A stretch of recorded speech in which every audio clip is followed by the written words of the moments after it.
So for the navigation cable and the PCB or printed circuit board cable, also known as the motherboard cable, this is the repair to do if your navigation keys are unresponsive. I would highly recommend first checking all the connections to the board and also making sure that your digitizer is not the cause of that area being unresponsive. The reason that I stress all that is because you have to heat off the LCD digitizer unit, and in doing so you will usually end up breaking either the LCD or the digitizer glass. So check everything else first. If you have and it's still not working, then this is the repair to do. So it's pretty straightforward. You just have this motherboard or PCB cable, and you have your navigation cable down here.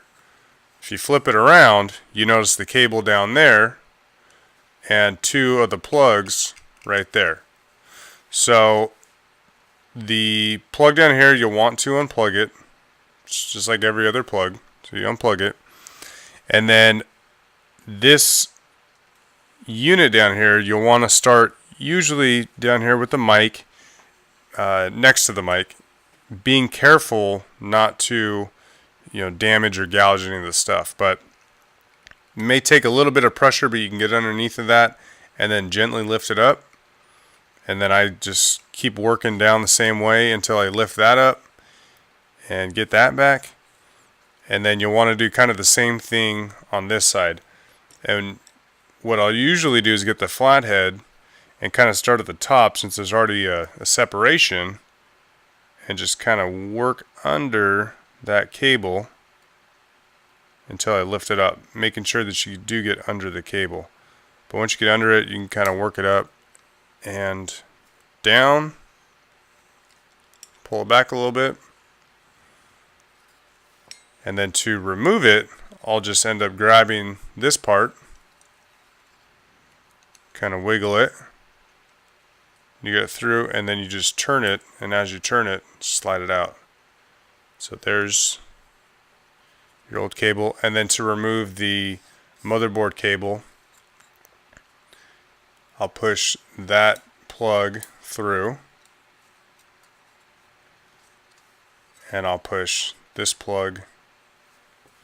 You may need to use tweezers on this, but I'll use this plug down here. Push that through, grab it, pull it out, and then you'll just slide that off. There you go. Now set that aside. Now if the replacement parts don't have adhesive on them and you need to tack it in place, then just use a little bit of double-sided tape and just line it up. You don't need that much, you just need it to keep it in place, and that should do it. But if your new parts do have adhesive, you want to remove the backing and then apply the new part. So here's the replacement part. You're going to take this out just as put this in just as you took that out. Start with the microphone. I slide it in through the slot.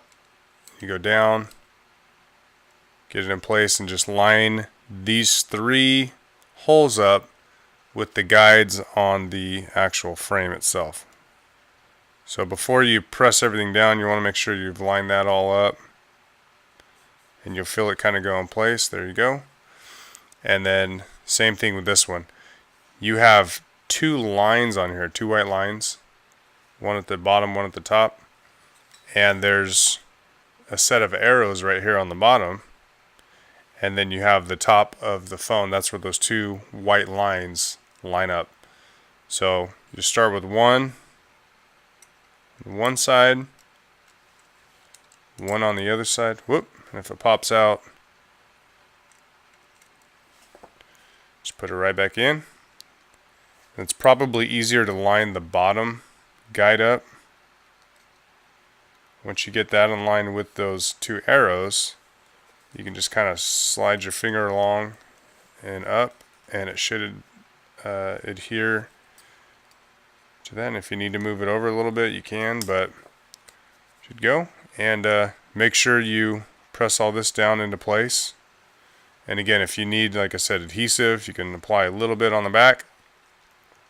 Make sure you plug that cable onto the plug, and then you put the LCD back in, put the phone together, and test it. But that should fix your problem with the navigation keys.